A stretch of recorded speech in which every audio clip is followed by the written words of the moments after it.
Today's special guest, I'm very excited about this, is House Speaker Paul Renner. Paul Renner is a Palm Coast Republican who took over as Speaker of the House after the 2022 elections this month, and he is here with us to talk about federalism, property insurance, abortion, and the death penalty. Stick with us, you don't want to miss it. Something is happening that is special in Florida right now. We are in a really historical moment where all eyes are on this state. Other states, other red states at least, are mirroring what we've done in legislation and looking, and that puts a burden on us to get it right. You're listening to A Deeper Dive with Dara, a podcast by City and State, Florida. All right, hello and welcome to A Deeper Dive with me, Dara Cam. Today we have a special guest, House Speaker Paul Renner, who just took over as Speaker of the House. Welcome to A Deeper Dive. Thank you, Dara. It's great to be with you and your listeners. Thank you so much. There's a lot I wanted to cover today, but right off the bat, you've got a brand new bunch of folks in there. How many new House members do you have?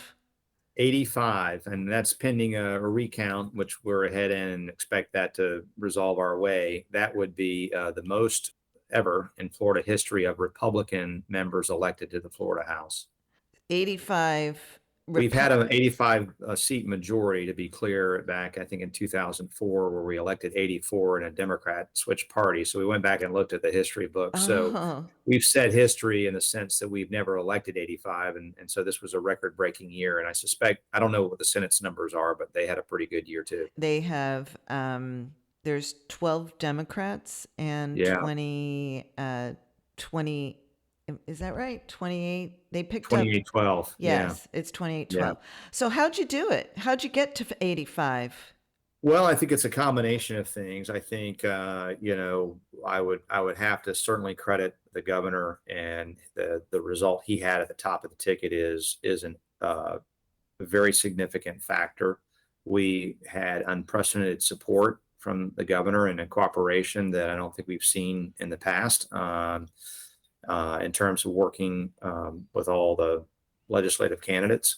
But beyond that, we did what we've done in the past, is try to recruit quality candidates, try to raise as much money as we can to get our message out, and execute well. It's kind of, shampoo, rinse, repeat of campaign politics, that you get out and out hustle the other side. But this climate was a good climate, at least in Florida, for Republicans. And I think what's happened over the last 2 years, particularly with COVID, drew a lot of independents and Democrats over to the governor's side, where they appreciated him on that issue, even if they might disagree with him on another issue. 100%. And so I think that was pretty pivotal in the election night we had.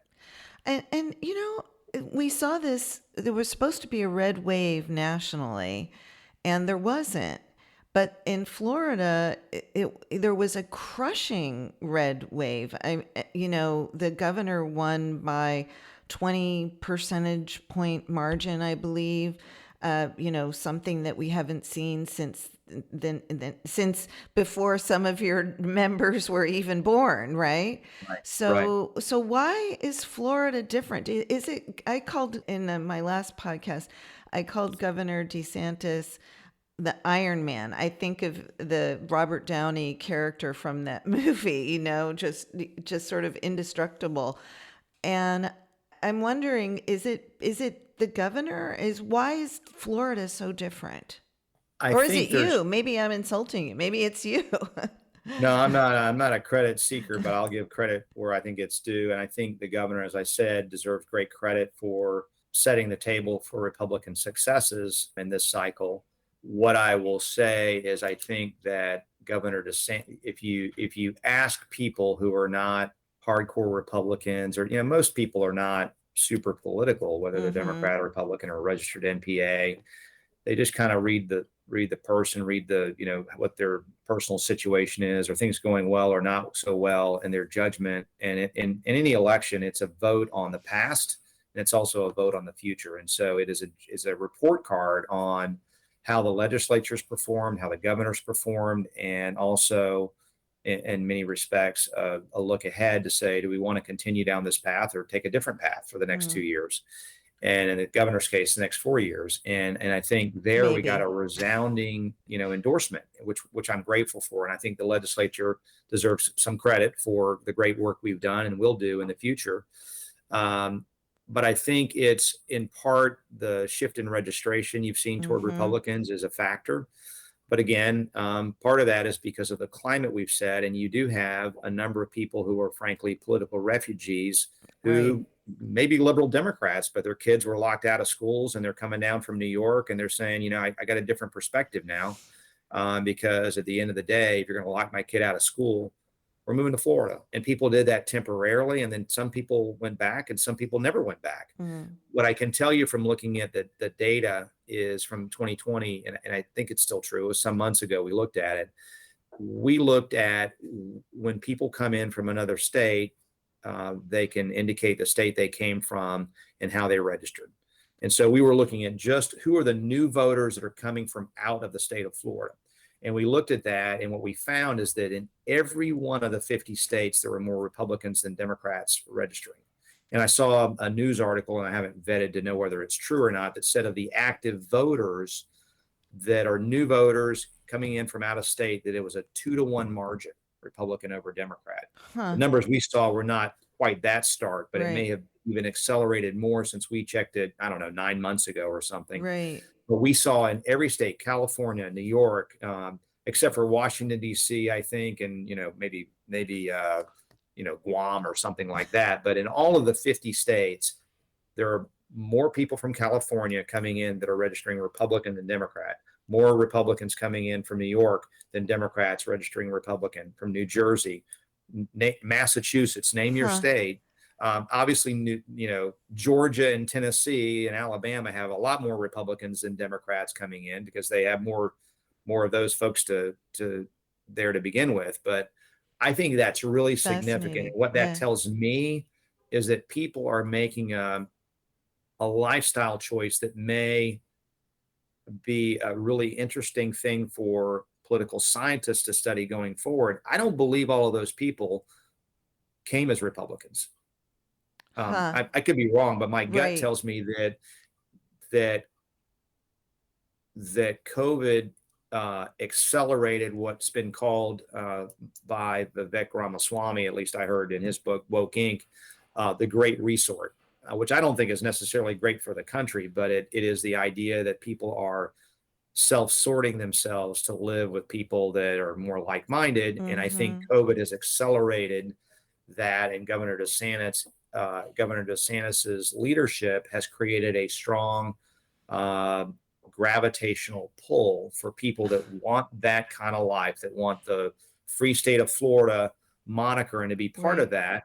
And frankly, some people don't. Some people feel more comfortable, and I don't judge them. Some people feel more comfortable to have a very, very cautious approach to something like COVID, where they appreciate the lockdowns. They appreciate the fact that people are given a stay-at-home order because that's how they, on the spectrum of freedom versus security, that's where they fall. And I'm a freedom guy. And so if that's where you fall, I respect you. And maybe it's better for you to live in a state like Michigan, who their voters just reelected Gretchen Whitmer, who was pretty strong on lockdowns, or Gavin Newsom, who was pretty strong on lockdowns. Well, they endorsed that too, you have to say. And so there are people that want that kind of lifestyle. And the great thing about having 50 free states is you get what you want. And I think it's a beautiful thing. And we want to, that kind of bleeds into a discussion, which you didn't ask me this question, but I think it's a great discussion about federalism and the idea that we allow states to kind of go their way and experiment with things. And if they want to try legalize marijuana for a few years, see how it works out.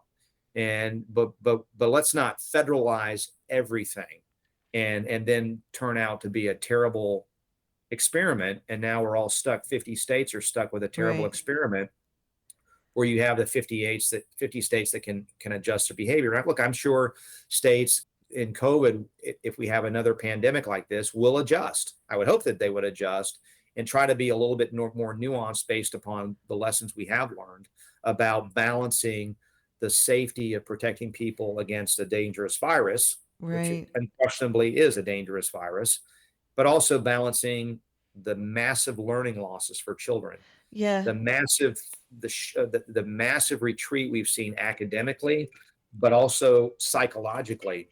I think an interesting thing for sociologists, for political scientists, whatever you want to call it, is, and I just throw this out there as an interesting hypothetical, is if we did have another pandemic, would it be more nuanced or would it be more pronounced because of the great sort? Would we see Florida? I can tell you, I don't believe Governor DeSantis, if he had it to do over again, would have locked down as much as he did. There was I a think stay at you're home right. order I know. I think for a you're month. I think 100% he would right. say, no, we're not going down that path I again. agree. And would Gavin Newsom go the other direction? Would he move more towards more of a more what I would call more balanced? But again, if the great sort happens and you have people that just said we want him just as much as people want Governor DeSantis, would he do more of that? And is that Yeah. and that's a separate podcast for a separate day. Yeah, Is right. That's an interesting are we question. becoming the disunited states of America? Right. And I don't think that's healthy just as an American, but I think, to go back to where we started, look, where I am on the philosophical spectrum. I think the governor exhibited great leadership. He made all the right calls under some really withering criticism. And Mm-hmm. I do believe that a lot of people, by voting with their feet, have endorsed the DeSantis approach over all of those other approaches. I don't have the data for you, but I know that by a factor of 2x or 3x, I think more money from businesses has flowed into the state of Florida than the next nearest rival, which is Texas. I think as a data point I saw recently, I don't have the figures, but that's a really, really compelling, unimpeachable data point that's hard to get around, that something is happening that is special in Florida right now. We are in a really, really historical moment where all eyes are on this state. Other states, other red states at least, are mirroring what we've done in legislation and looking, and that puts a burden on us to get it right. But we're also seeing massive inflow of business, massive inflow of people voting with their feet, and billions of dollars coming into the state of Florida, which is not only flowing to blue states, but is not flowing to all red states in equal Huh. proportion. It is overwhelming what's happening in Florida right now. And so, to back into your original short question and my very long-winded answer, I will say to you that I think when people who decide elections, who are not hardcore Republicans or Democrats, who make that gut level feeling, when they think about the Republican brand in Florida, they think about one person. They think about Ron DeSantis. That's right. That is not the case necessarily in 49 other states. There are other great governors. Brian Kemp won a convincing race. Greg Abbott, Chris Sununu in New Hampshire won convincingly, while the Democrat won the Senate seat. You see that disparity, but nowhere is it more pronounced than Florida. And I think that it's fair to say that in the other 49 states, if people say who's in charge of the Republican Party, it's not Ron DeSantis, clearly, because he's in charge in only one state, which is in Florida. I think that is a difference maker in the landslide we saw. And had things been differently, maybe there would have been a landslide, but there wasn't, because all the other factors that you can name that I think that, in fairness, was abortion an important factor to mobilize Democrat voters more so than Republicans? I think it probably was. But that was true in Florida. All the other things you can point to on the Democrat side are true. So you have to start backing out the inputs into that win. And the one that I would point to is Ron DeSantis is our governor, and he's not anywhere else. That's a really fascinating analysis. Thank you for that. I agree with everything that you said. I think that Ron DeSantis really was the difference maker. and his handle. I think that COVID, people's reaction to what happened during COVID, really has lingered in folks' mind as they went into the polls in November. Thanks for joining us. We'll be right back with Florida House Speaker Paul Renner.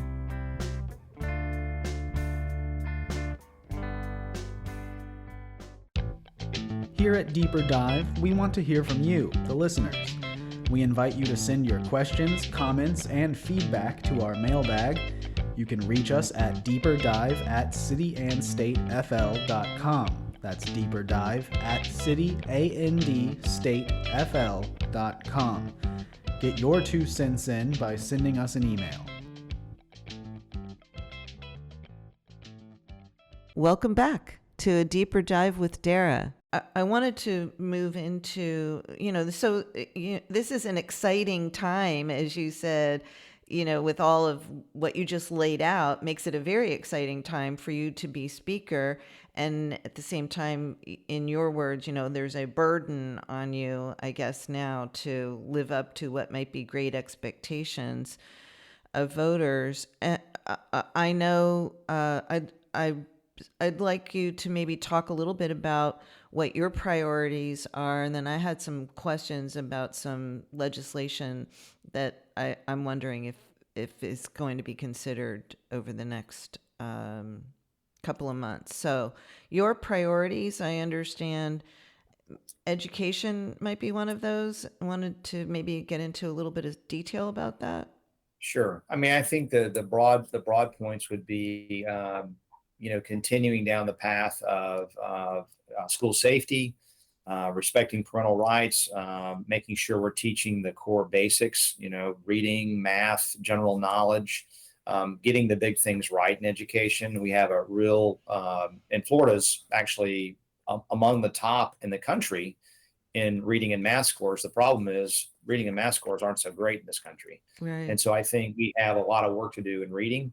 We have some work to do in math. The consensus from what I'm told is that, we know better how to get the right results in reading than we do necessarily have a consensus on, what the solution is for math. Uh-huh. So I think devoting some resources, devoting some effort, you'll see a lot of that on that front, because you, by the 3rd grade, need to be reading on grade level. If you're not, your future is not so good. And the chance to get you back on track while we have to undertake that, because we can't leave anybody behind, is difficult. So we really need to prioritize those early years and getting kids to read, because that light switch, changes sometime around the 3rd grade, where now you're not learning to read, you're reading to learn. And you cannot learn a math problem if you can't read the math problem. Right. And so those kinds of things, I think you'll see us work on in education. I've heard about education spending accounts. Is that something that the House might consider this year? Yes, I'm interested in that. We'd set some accountability around it to make sure that it's, those monies are well spent, and try to give people some advice on where they might get the most out of education. I think. Let me interrupt you for a second. Just explain what education spending account is. Some people call it a universal voucher. What is your vision of what an ESA would be? I think the big long-term vision, which will probably happen after I'm gone, but I think the direction that Florida's headed is to look and say, look, public education is, we're going to put up money for everyone to have a high quality, world-class education. And to the greatest extent possible, that should be customized. Even brothers and sisters learn differently. We want to be in a place where we want this for every child to get the very best out of their 12 years of education in public schools, or in charter schools, or in home schools, or in private school, wherever they may choose to go, that they get the best customized education possible.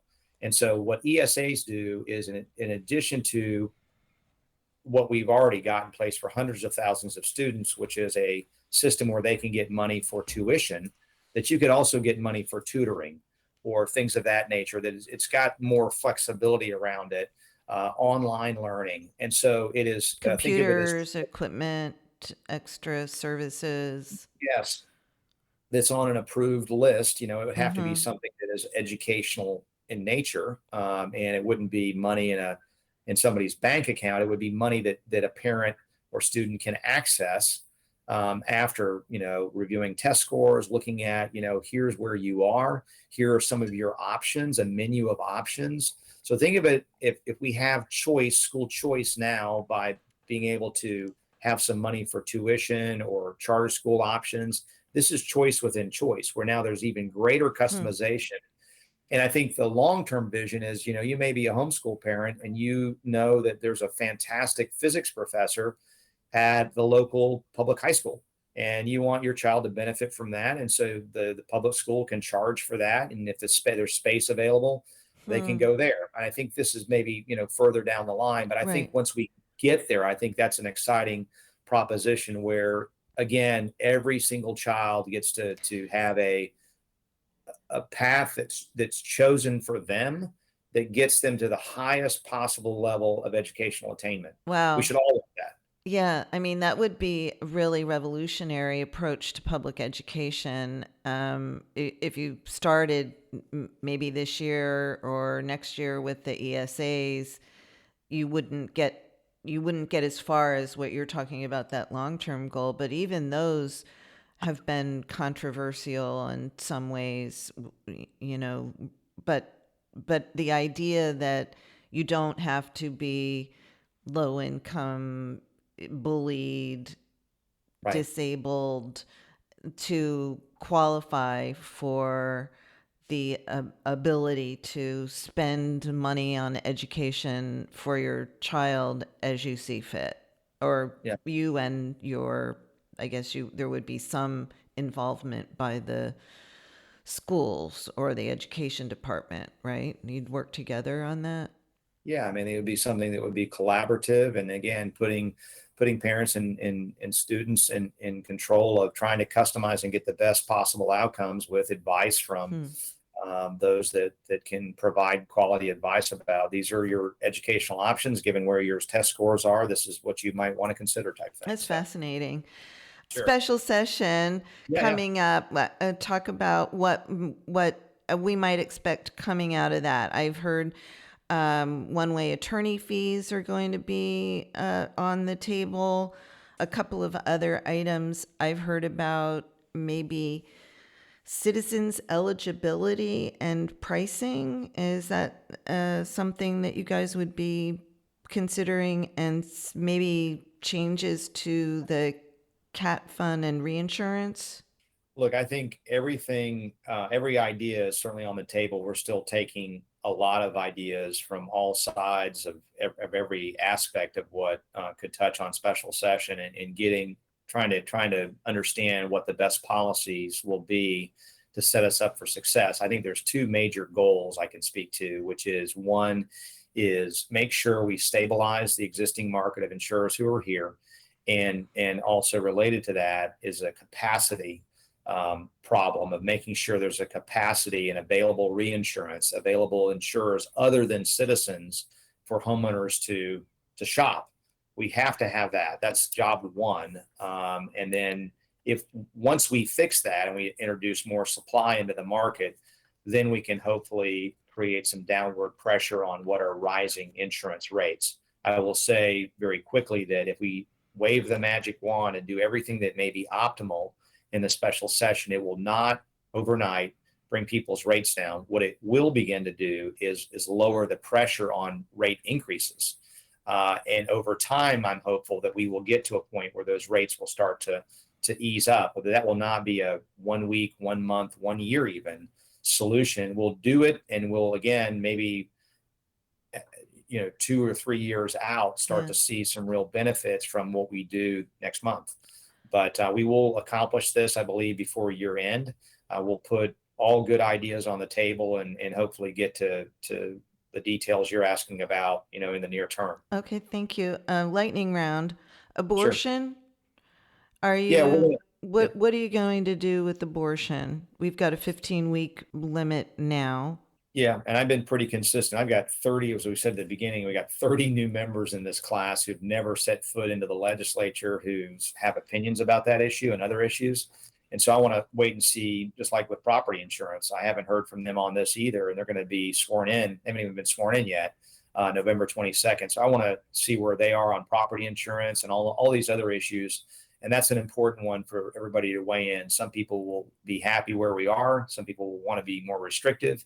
I can tell you personally, unequivocally, I'm a pro-life guy, but there's a lot of discussions, and we're just not there yet. We're much farther ahead in that conversation on property insurance than we are on, abortion. There's not going to be a special session that I envision on abortion. This is going to be a topic that, if it's discussed, will be over future months, not next month. How about the death penalty? I know the governor said he wanted to do something about it. I was a little perplexed by that because the Florida Supreme Court has already ruled that a unanimous recommendation is not required from the jury in order to impose the death penalty.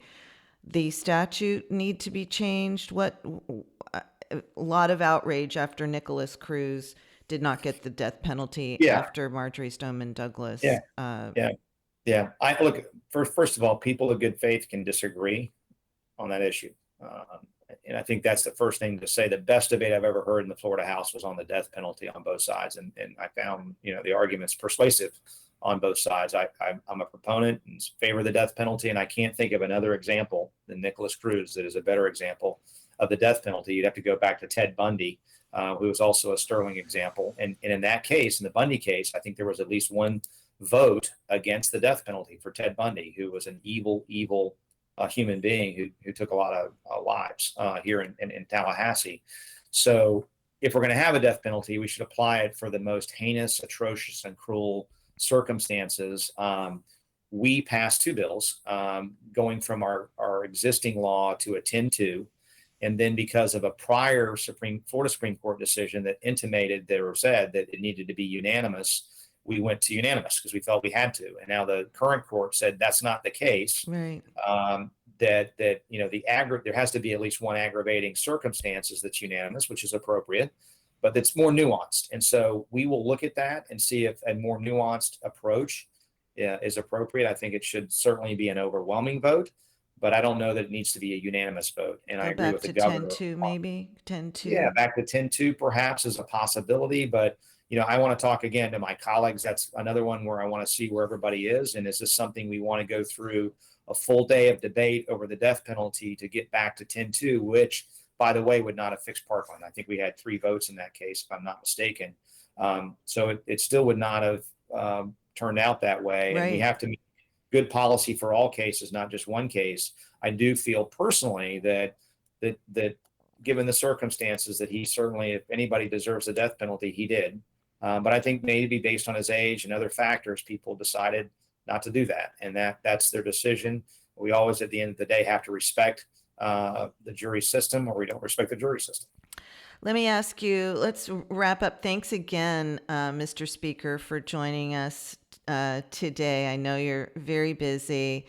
I just want to ask you maybe something a little lighter. What's your favorite hobby? What do you do to relax? I know you have young children, so maybe relaxation isn't in the cards for you right now. But what do you do when you put down the gavel and head home?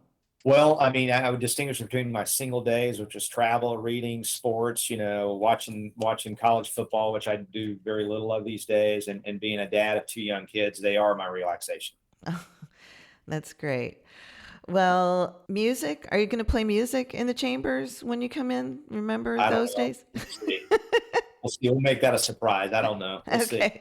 Great. Well, thank you again, Mr. Speaker, for joining us on A Deeper Dive. I look forward to having you back, and let's get rocking and rolling. Thank you. And thank you so much to you, Dara, for having me on. I look forward to doing this again.